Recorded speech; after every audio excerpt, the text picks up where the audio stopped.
बिस्मिल्लाहिर्रहमानिर्रहीम। अस्सलाम वालेकुम।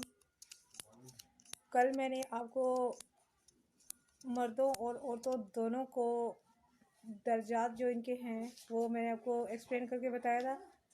और होता यूँ है कि इंसान के नसीब में जो कुछ लिखा हुआ है वो लिख दिया गया है, लेकिन हम जो अपने दिमाग में सोचते हैं, हमारी जो माइंड में चीज़ रहती है हमारे साथ वही होती है। आया अगर कोई इंसान ये कहे कि फ़लाँ शख्स बदुआया हुआ है और उससे कोई काम अच्छा नहीं हो सकता, वो नज़र आने में कितनी अच्छी स्ट्रगल करे, जितनी अच्छी कोशिशें करे, लेकिन जो उसके नसीब में लिख दिया गया है वो उसके साथ होकर रहेगा। क्योंकि एक टाइम ज़िंदगी में एक मोड़ ऐसा आता है कि इंसान उस लाइन पे चल पड़ता है जो उसके नसीब में लिखी हुई हो। वो उसके ऊपर चलने के उसके असबाब बन जाते हैं। बाकी तो रास्ते दो ही हैं ना, एक सीधा रास्ता और एक शैतान का। ये चीज़ है। तो अल्लाह ताला ने बाज़ मुकामात पर औरत को शहादत का दर्जा दिया हुआ है, अता किया हुआ है। अगर जंग में शरीक नहीं हो सकती तो इसके अलावा और बड़ी चीज़ें हैं जिनसे ये दर्जा हम लोग हासिल कर सकते हैं। अगली आयत शुरू करती हूँ, आयत नंबर 33 बिस्मिल्लाहिर्रहमानिर्रहीम। और हर एक के लिए बना दिए हैं हमने वारिस इस माल से जो छोड़ जाएं माँ बाप और करीबी रिश्तेदार, और वो लोग जिनसे बंध चुका है तुम्हारा अहदो बेमान, तो इन्हें दो इनका हिस्सा। बेशक अल्लाह ताला हर चीज़ का मुशाहिदा फरमाने वाला है। जिन लोगों से अहदो पैमान हो चुके हैं, चाहे वो प्रॉपर्टी से रिलेटेड हो या जैसे भी हो, वो आपने पूरे करने ही हैं। क्योंकि इस्लाम जब नया नया फैलने लगा था तब सरकार दो आलम मोहम्मद मुस्तफ़ा सल्लल्लाहु अलैहि वसल्लम ने मदीना तैयबा हिजरत करने वाले लोगों को, महाजरीन को, अंसार का भाई भाई बना दिया था और इनको एक दूसरे की प्रॉपर्टी से हिस्सा भी मिलता था। यानी महाजिर का हिस्सेदार वारिस अंसारी होता था और अंसारी का महाजिर होता था, इस तरह करके ये चीज़। और ये हुक्म फिर मनसूख हो गया। इस हुक्म के मनसूख होने की वजह ये आयत करीमा है और बहुत से जो है मुकामात पर आयात शामिल हैं। वो इसलिए कि इस की वजह ये थी कि जो एक माँ के पेट से पैदा होने वाले जो औलाद है, एक माँ बाप से जो औलाद चल रही है, वो लोग इस विरासत से, इस प्रॉपर्टी से महरूम हो जाते थे।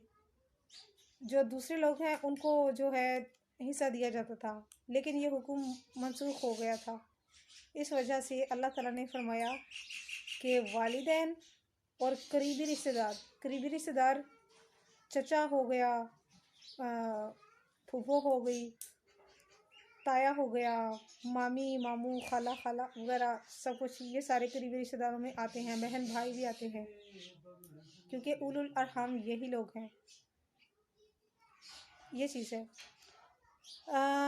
वल्लज़ीना अक़दत ऐमानुकुम, आप लोगों ने, लेकिन जो पहले इनके अहद वगैरह हो चुके थे उनको तोड़ने का हुक्म भी नहीं दिया। कि अगर किसी ने ज़ुबानी कलामी या फिर उसने कुछ गवाहों के हमरा या एक महफिल में बैठे हुए, एक पंचायत में बैठे हुए, अगर उन्होंने कह दिया है कि मैं तुम्हें ज़बान देता हूँ, मैं तुम्हारे साथ वादा करता हूँ कि मेरी फ़लाँ चीज़ के वारिस तुम होगे, मेरी फ़लाँ चीज़ के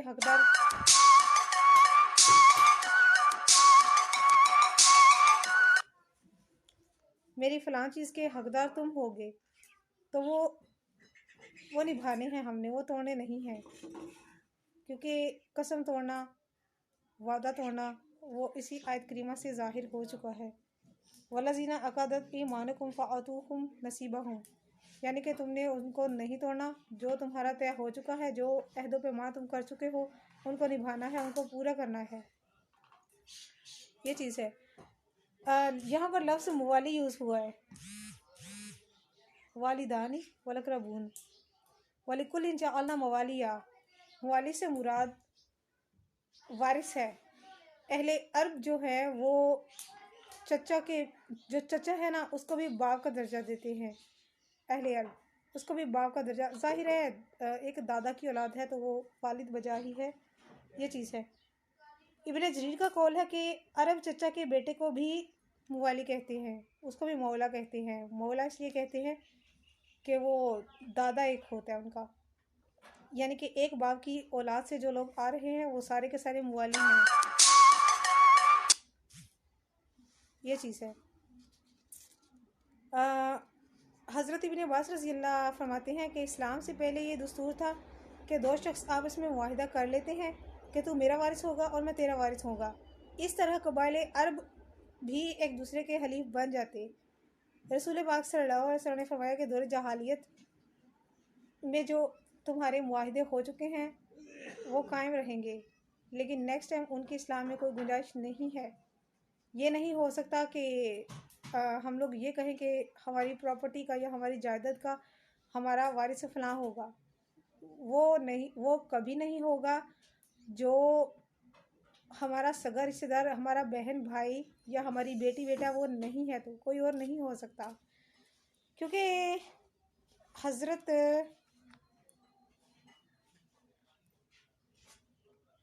दाऊद बिन हसैन स्वाद वाली सीन वाली नहीं, हज़रत दाऊद बिन हसैन रज़ी अल्लाह रिवायत करते हैं कि मैं हज़रत उम्मे साद बिनते रबी के पास कुरान पाक पढ़ता था और मेरे साथ इनके पोते मूसा बिन साद भी पढ़ते थे। ये लोग कुरान पाक पढ़ते थे इनके पास उम्मे साद बिनते रबी के साथ। ये बचपन में ही यतीम हो गई थी तो इनकी परवरिश फिर सैयदना सदीक़ अकबर रज़ी अल्लाह ताला अन्हो ने पाई। ये लोग उनके पास कुरान पाक पढ़ते थे। ये जब आयत करीमा नाजिल हुई तो इस आयत में अकादत, आयन ज़बर काफ ज़बर अलिफ का, अका दाल ते दत, अकादत, उसको इन्होंने छोड़ के कि इस अकादत को, इस अकादत काफ ज़बर अलिफ का करके नहीं पढ़ना, इसको काफ ज़बर का ही पढ़ना है, अकादत, यानी इसको अकादत हम जो है ना वो पढ़ेंगे। ये हज़रत उम्मे साद बिनते रबी ने फरमाया था। और हज़रत सदीक़ अकबर रज़ी अल्लाह और आपके साहबजादे हज़रत अब्दुल बिन अबी बकर के बारे में नाजिल हुई है, क्योंकि हज़रत अब्दुल रहमान बिन अबी बकर ने इस्लाम शुरू में इस्लाम कबूल नहीं किया था, तो सैयदना सिद्दीक़ अकबर ने इस्लाम कबूल ना करने की वजह से इनको अपनी प्रॉपर्टी से अपना वारिस मानना वो उसको ख़त्म कर दिया था, यानी बेदखल कर दिया था, प्रॉपर्टी से बेदखल कर दिया था। और उसके बाद जब इस्लाम फैल गया तो इन्होंने इस्लाम कबूल कर लिया, तब यह आयत करीमा नाजिल हुई। जब इस्लाम बहुत मशहूर हो गया तब यह आयत करीमा नाजिल हुई, तो अल्लाह ताला ने ये आयत नाजिल फरमाकर ये फरमा दिया कि अब तुम उसको प्रॉपर्टी से बेदखल नहीं कर सकते, वो तुम्हारा बेटा है, तुम्हारा खून है, तो तुम्हारी प्रॉपर्टी का वही हकदार है। ये चीज़ है, क्योंकि वो उनको नहीं तस्लीम कर रहे थे, वो इस्लाम जो नहीं लाना चाह रहे थे, वो इस्लाम कबूल नहीं कर रहे थे, इस वजह से उन्होंने उसको बेदखल कर दिया था। अब यहाँ पर उन्होंने अहद तोड़ा है, लेकिन जिस वजह से उन्होंने अहद किया था कि तुम मेरी प्रॉपर्टी के वारिस नहीं होगे, तो इसका मतलब ये है कि इस्लाम उन्होंने कबूल कर लिया था, अब्दुल रहमान ने इस्लाम कबूल कर लिया था, इसलिए उनको उस प्रॉपर्टी में हिस्सा दे दिया गया था। ये चीज़ है।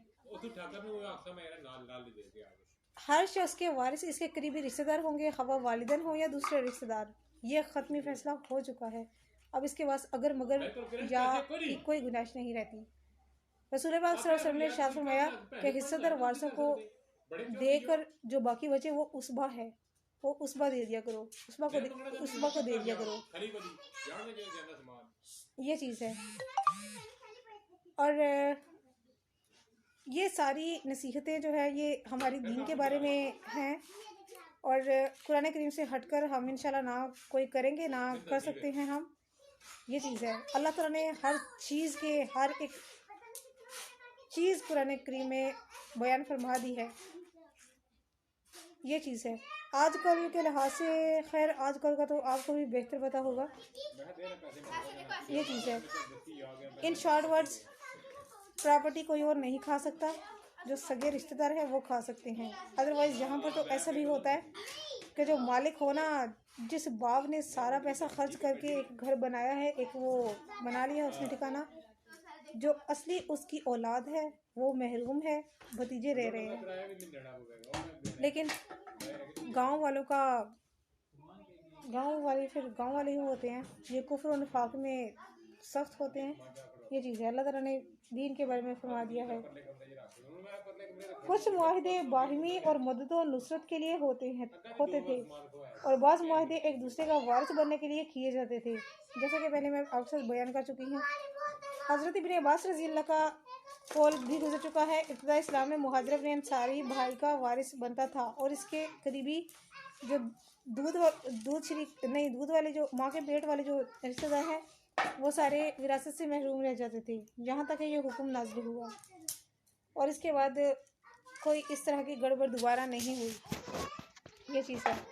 तो ये थी मेरी आज की वीडियो। ब्राहिम रवानी सदके चलेगी, इससे शेयर कीजिएगा। जज़ाकल्लाह खैर।